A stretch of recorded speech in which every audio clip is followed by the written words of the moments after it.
This conference will now be recorded. Good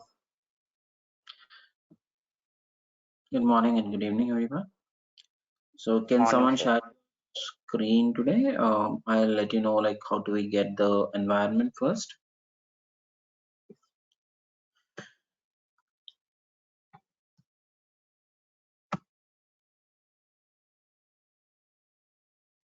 Anyone?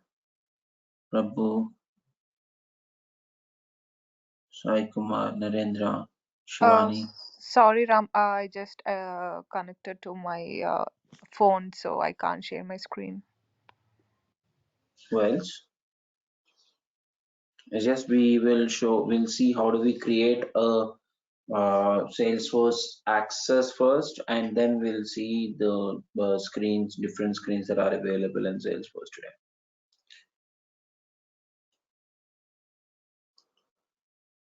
Okay.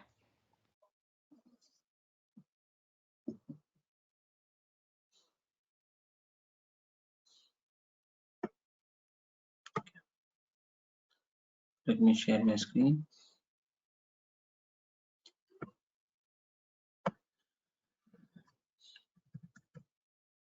First thing that we need to do is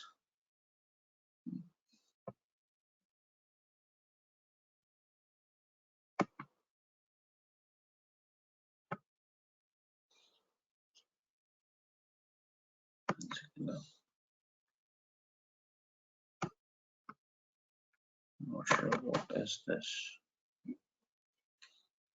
Okay.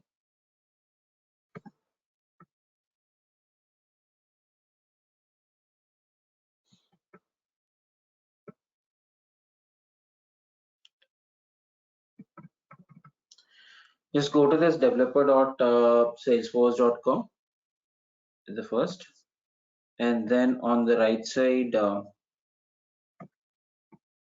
you have a sign up button, right?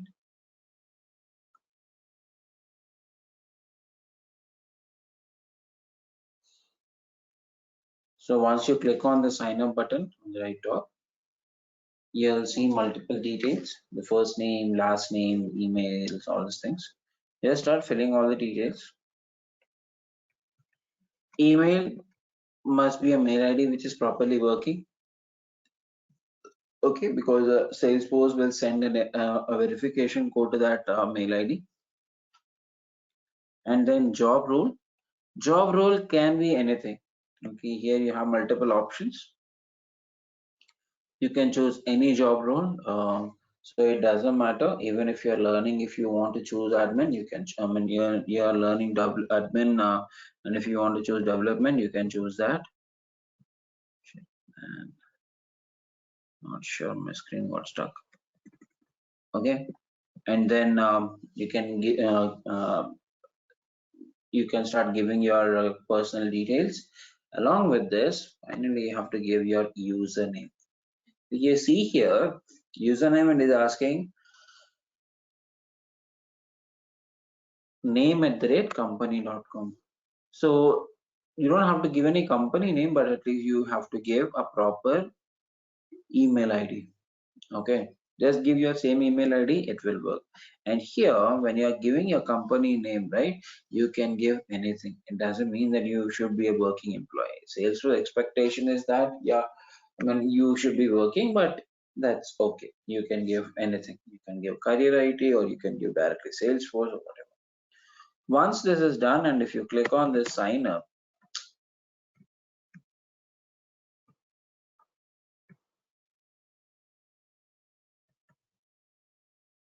and if you click on this sign up, Salesforce will take you to a screen where it will just send a verification code to your personal mail ID, okay, from which you can verify your credentials, set up your own password.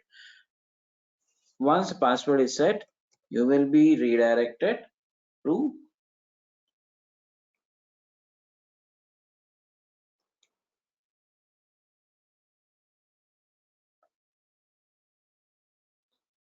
the screen. When you log in first time, it will be taking you to this. Now you have a username that you have set when you are registering with Salesforce, and when you are verifying your email, it will ask you to set up a password for yourself. So there you will have a password also, right? So next time when you log in, you always go with this URL, that is login.salesforce.com. Okay. Any questions till now? Anyone?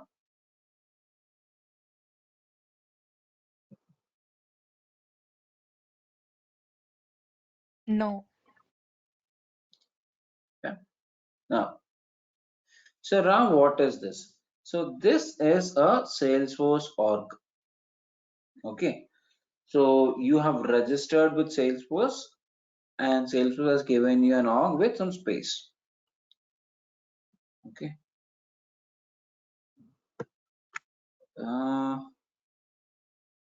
Nilima, can you check your email, speaker once?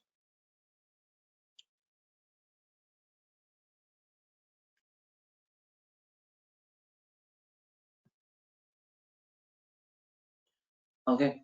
Now, first, let's see how it works for an end user. Okay. So as an end user, first of all, I should be able to access the application, right? So to access the application, first thing that you'll do is I'll click on this 9 dots, which is called as App Launcher.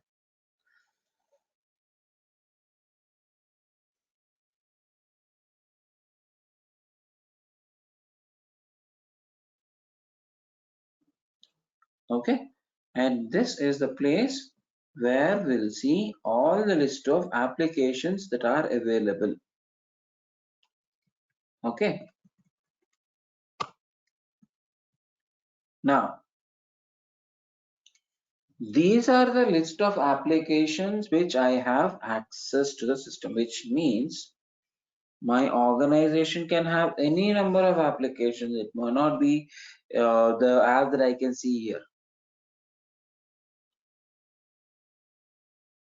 Okay, it can have 100 applications in the org, but I'll be able to see only the list of applications which are given access by my system admin. And when I hit this link, this is where I'll be going to the application, and this is how an application looks like. Okay. Now, let us open some Excel sheet.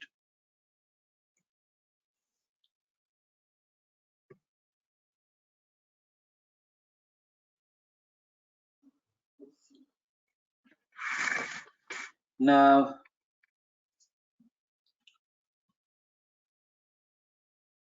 let us say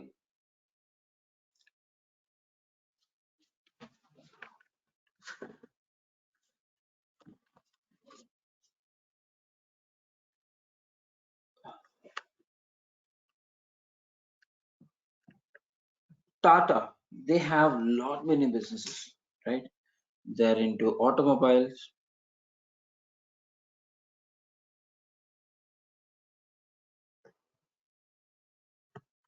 Someone is sending some messages. Yeah. So they are into automobile industries, right? They are into electronics, and now these days they are into IPL, and they are even into this airways, right? They have lot many businesses across the world, right? Now Tata have decided, let's say they don't have any application to track anything. Okay. Now, what is the best way to choose everything? I mean, what is the best way to track each and every business?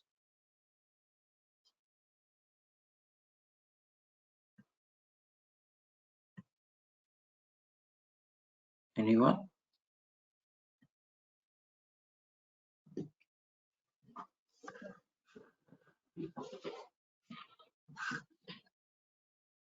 Hello?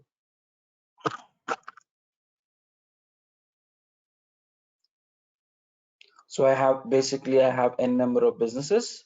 So I want to track each and every business that is there. So what should I do? Where can I track everything if I'm not using a tool?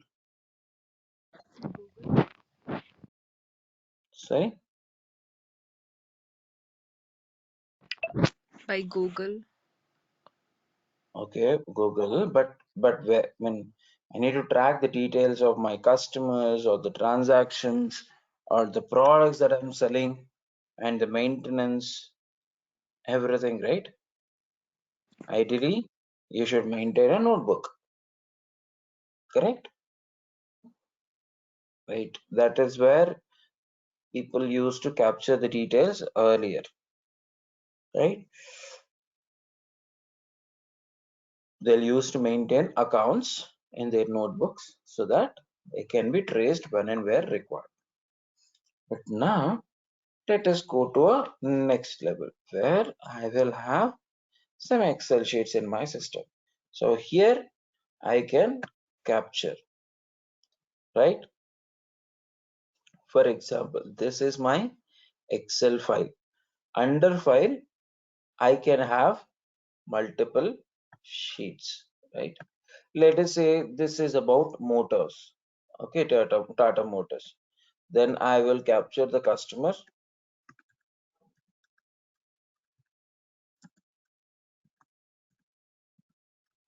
maybe name, then email, then phone, etc., etc. Right here, I will say it as CST details.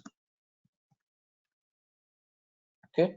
Similarly, I'll maintain one more sheet which says product details.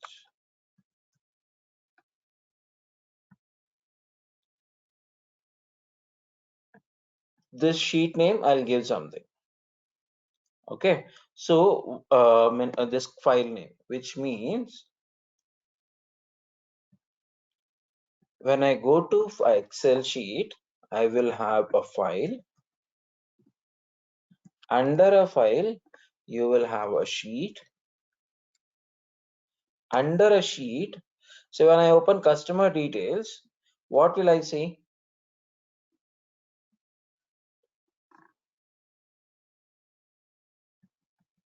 Anyone? When I open this customer details sheet of Excel, what will be visible to me?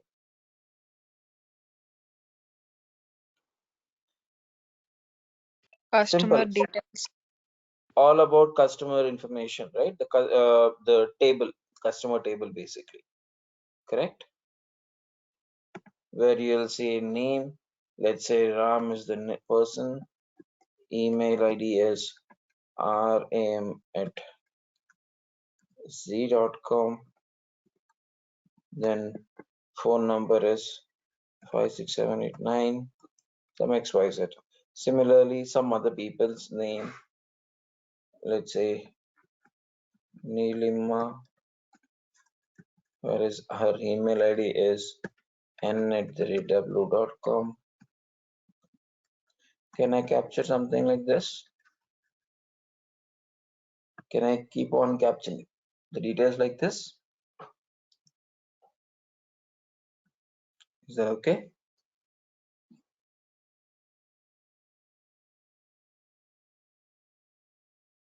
Anyone? Under name, it should be continued by name, email, and phone number. But my Excel sheet is allowing me, no? Yes. So will that be okay in that case? If the sheet is allowing?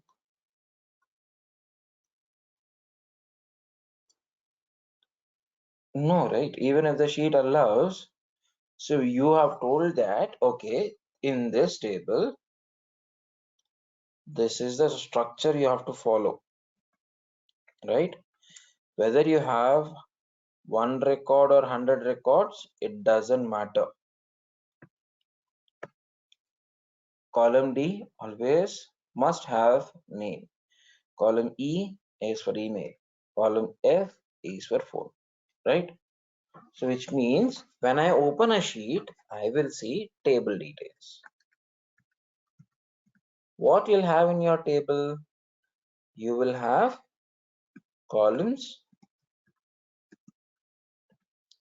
a well-defined columns, and then rows, correct?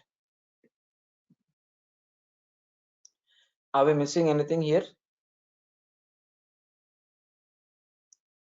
When you speak about Excel, you will have a file. Under file, you'll have sheets. Under sheets, every sheet will help you to access the table, where table will contain multiple columns and their rows.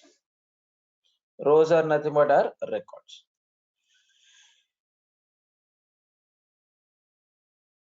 Any questions till now, or is that clear?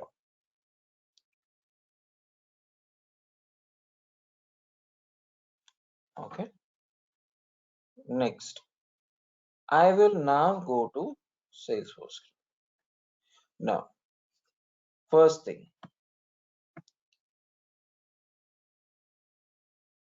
when I say view all, I can see all applications, right? So application in our Salesforce is nothing but a well-defined or a place where you can see the group of tables and a well-defined process. That's it. It's just a collection of tables. Okay. What is a collection of tables here? File, right? When I open you will see the collection of multiple tables. So I will consider this application as a file. Inside a file, you'll have multiple sheets, right? So here in Salesforce, inside a specific application, I will see multiple tabs. These are called as tabs. Opportunities, leads, tasks, files, accounts, contacts. All these are called as different tabs. Okay. So a technical name for a sheet is nothing but tab. Okay. What is the purpose of a sheet? It helps me to access the table. So the purpose of a tab in Salesforce is it helps you to access the object.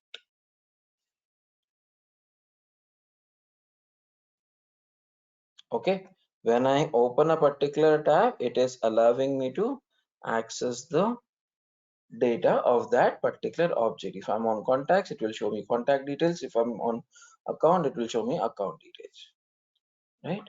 And what does your table have? Columns and rows.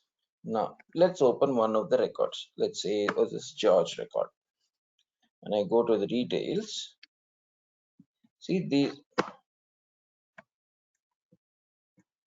these are the different fields that are defined.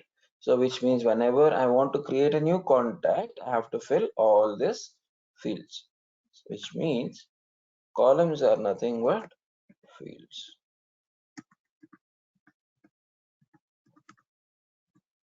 and then rows are nothing but records.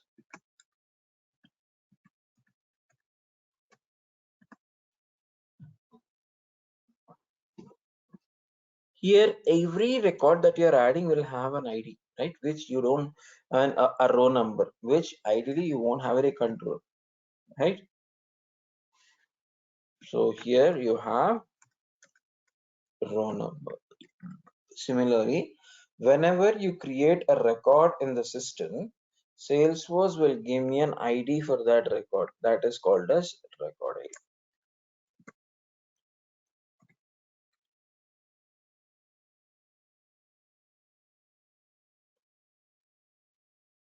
This is how we can compare your Salesforce with an Excel sheet. Any questions till now? Anyone?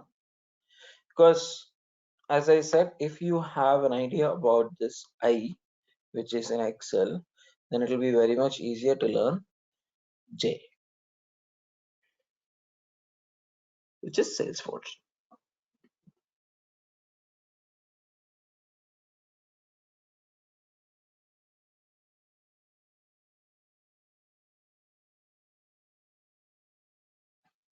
Now, this means as an end user, if I want to create a record, first of all, I'll choose the application and then choose the tab wherever I want to create the record. And then, actually, this GoToMeeting somehow is not moving. Let me just move the screen a bit. I'll click on this new button to create a record. I'll start filling the details. Then it will create a record for me. For example, career IT is one of my opportunities. Ram, what are these activities? What do you mean by this charter? Why you are showing details all the time? And what is this breadcrumb and all? We'll slowly discuss one by one. Any questions till now? Anyone? Or is that very much confusing? No, Ram. Okay. Now,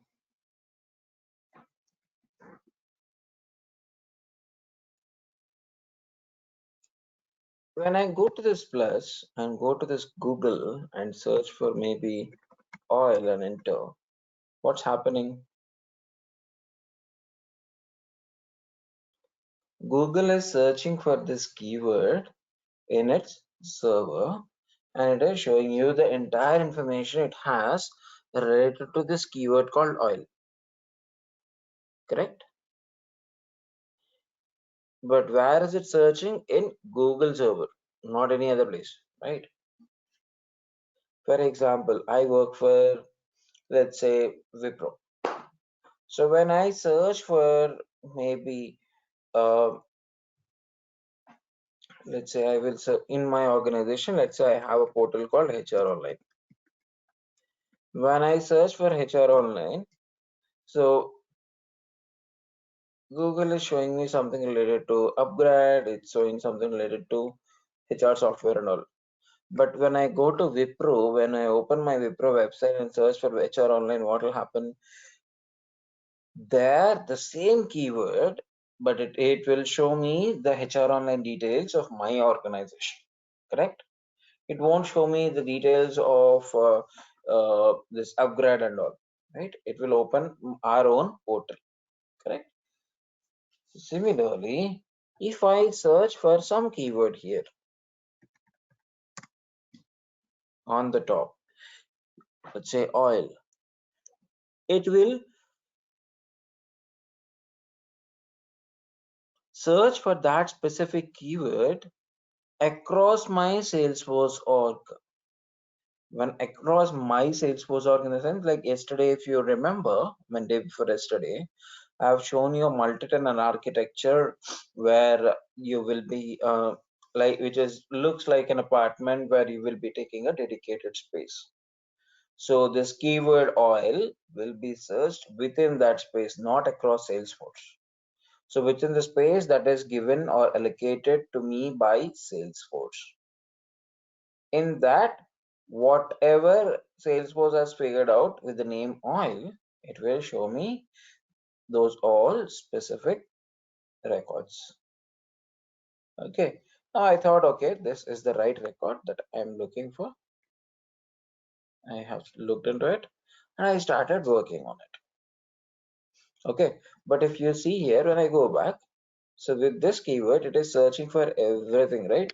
Opportunities, accounts, contacts, whatnot, almost all the objects. Because if you see on the left side, it shows you zeros, which means these are the different objects that are available in the system, but they doesn't have the record which matches with oil. So that's why it is zero, right? So as it is searching for the specific keyword across the Salesforce environment of mine, this is called as global search. Okay, so this is our Google search. right? And this is called as our global search. What is the purpose of our global search? Global search basically helps us to search and finalize a specific record and open it across the system. Okay. And when I open a specific record, let's say I thought, okay, this is the record that I need to work on every day. Then I may not remember, let's say this record has similar names and all. So I may not be able to remember the same record every day. So what I can do is I can just go up. Here you have a start symbol. Click on this. This will become my favorite. And if you expand this, you will see start symbol here. But actually, you can the go to meeting screen is getting locked. Just trying, but this go to meeting window is not going up. So I'll just minimize a bit. Okay. But next time, let's say whatever might be on the tab that I'm on. Next time I want to open the same record, then I'll just go here, go to this favorite list, open that specific record, and I'll start working on it. Yeah, this is pretty easy. Next, if I want to create a contact record, what should I do? I just go to contacts tab, click on new button, fill all these details. Like when I expand, you will see I have to fill all these details, right? But let's say I don't want to fill all those details, but still I want to create a record. What should I do? Let me just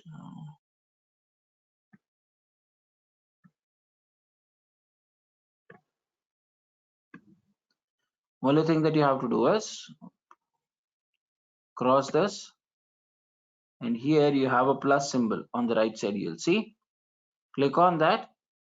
See, when I click on, I can create a new contact from here.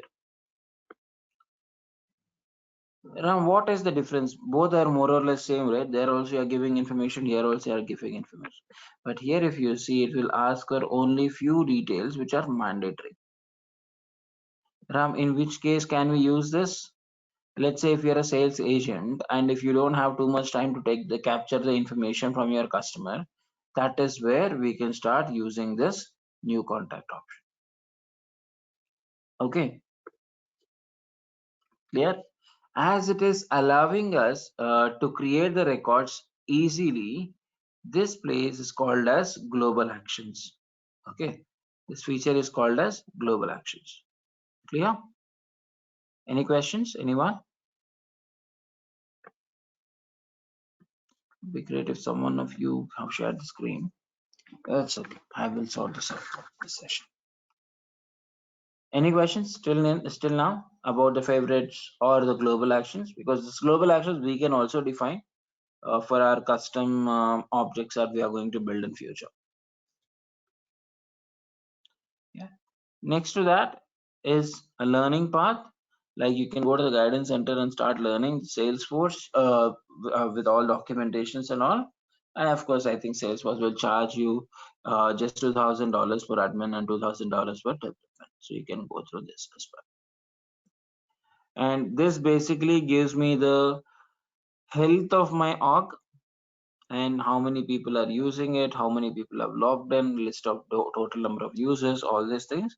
So we will slowly discuss about this when we are discussing about all this in details later. And if I need any help, then go to this question mark and I can start raising cases with Salesforce where I'll get the support. But this will work mainly for the paid users, so that Salesforce has a support team. It will help you out to sort the issues whenever you feel. Okay, then goes to gear icon. So here I have two things, or basically three things: setup, service setup, and developer console. Only these three things are important. Others it's okay. Okay, I'll go to setup.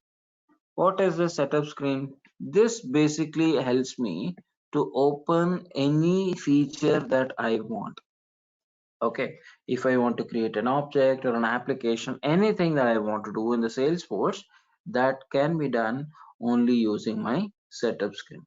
Each and every admin or any developer who wants to do any change in the organization, The first thing that I have to do with is to go to setup and do my action. From here, I can search for my list of users. We can of course create some extra users here in the system. You will see a new button here. So apart from my user, a couple of other users also will be there. And based on the availability of the licenses, I can create those many users also. Okay. And as it helps me to do the entire setup of my organization, this link is called as setup tab. And then next thing is service tab. What is the service setup? So when Salesforce launched first time, right? So it came up with two areas, sales and service. So sales was pretty much common, but when it comes to service, Salesforce has evolved like anything. So they have different asset statement, they have escalation rules, assignment rules, and all. So somehow when they launched this Lightning, so they came up with with a separate setup screen for Service Cloud. Okay. So more or less, whatever the features that you see in your setups, service setup, it will be there even in your setup also, but we'll see both later. Okay. And if you see here, this is a notification. Sorry, before that, there is one more called developer console. Ram, what is this developer console? This is the place where a developer will work. This is the place where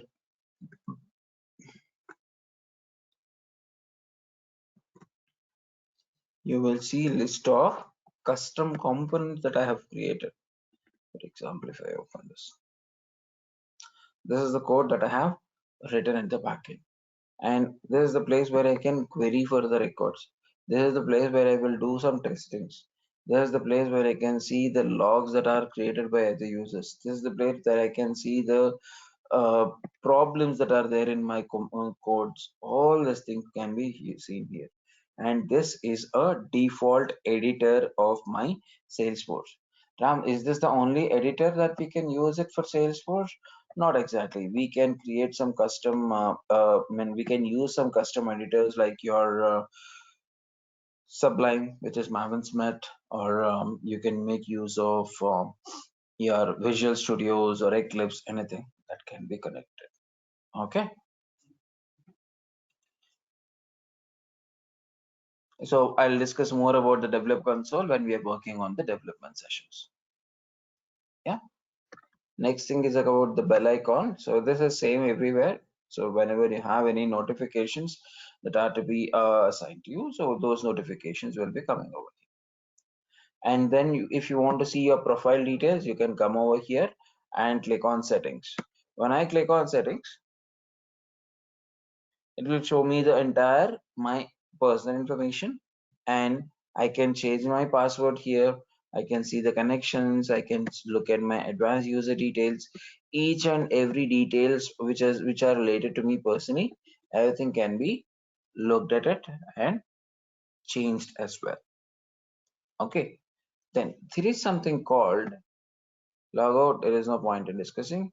So comfy and compact. So these are the densities that you can change it according to your requirement. Then there is something called Salesforce to switch to Salesforce Classic. This is very much important. So when Salesforce launched, it came up with Classic version, and this is the Classic version. See, again, this is a standard sales application, but in Classic view. Till 2014, Salesforce worked on this one itself. And in 2014, Salesforce came up with Lightning version. Okay. Now, Ram, what is the difference? You can see the main difference is with the UI. The content or the UI of Lightning is much more advanced when you go with your Classic. Classic is a bit faster. That's the only difference. But rest all more or less almost all the features will be there in Lightning, whatever that is there in your Classic. Clear?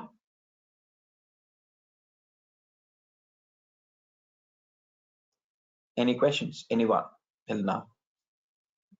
If I want to go back to Lightning, I'll just say switch to Salesforce Lightning. So I will switch.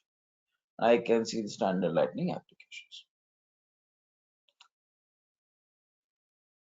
This is what a high level intro about your Salesforce screens.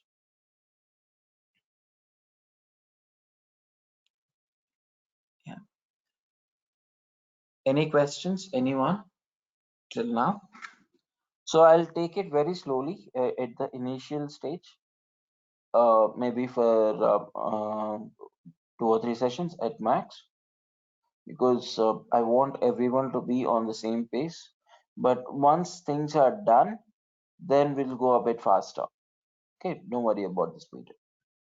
So let everyone get comfortable. It just goes max today, tomorrow, and day after tomorrow, and then we'll go fast. Now, what are we going to do? So here, instead of using these applications, so we'll discuss about the standard sales application maybe tomorrow, and then we'll see there are some applications that I have also defined. For example, this relationships, real estate, broking sectors, career IT, multiple things. So likewise, we will open an Excel sheet, we'll gather the requirements of some real-time application. It could be anything. You can also suggest me, right? And then based on that application, we'll start building the things here in Salesforce by using each and every feature. Like we'll see how to get our application here, what objects that I have to define, how to define tabs for that, how do I make sure that that those tabs are visible only on the custom application that you have created, what are the relations that you are connected between these two these objects, and how they are automated, what to do when we need to write some validations, for example phone number. Generally, let's say if you are from India, so here in India your phone numbers will have only 10 characters. So what if the user is giving more than 10 characters? What if the user is trying to give text rather than giving numbers? All these things we will validate. Okay,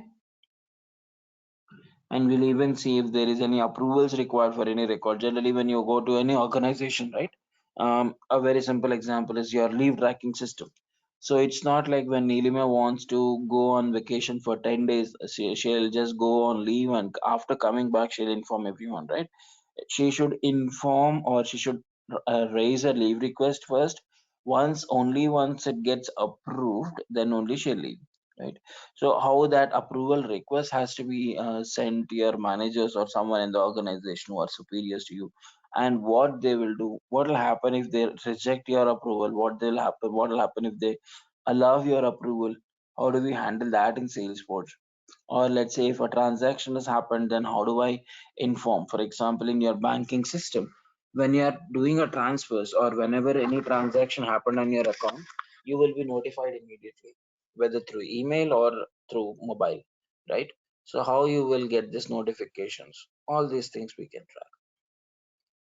Okay, we will automate the business process here. Okay,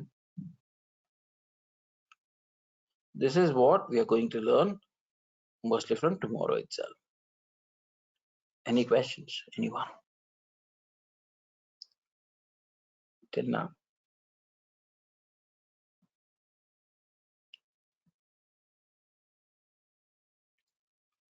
No, Ram. Yeah. So before you're coming tomorrow, I want you to go with this developer.salesforce.com and click on the blue icon, which is Salesforce Sign Up, and fill all your details. Okay, and what are you doing here? You are signing up for a Salesforce org, even if it is looking like similar to your Facebook or LinkedIn, where you will be asked some of your personal information, but Facebook or LinkedIn will just give you a space and where you can connect with your friends. But here you are creating a space for your organization. Okay, this is your own Salesforce org where you will be creating some applications, we will be automating the business process, you will be creating users, allowing them to access the system as well. Okay, and how do we create the users, what kind of securities we have to give, how do I limit a user in accessing a specific feature of my application. All those things also can be controlled very easily. Okay, so this is all about today's session. If you have any questions, please stay back. I'll be there for 2 or 3 minutes. If not, you can drop off.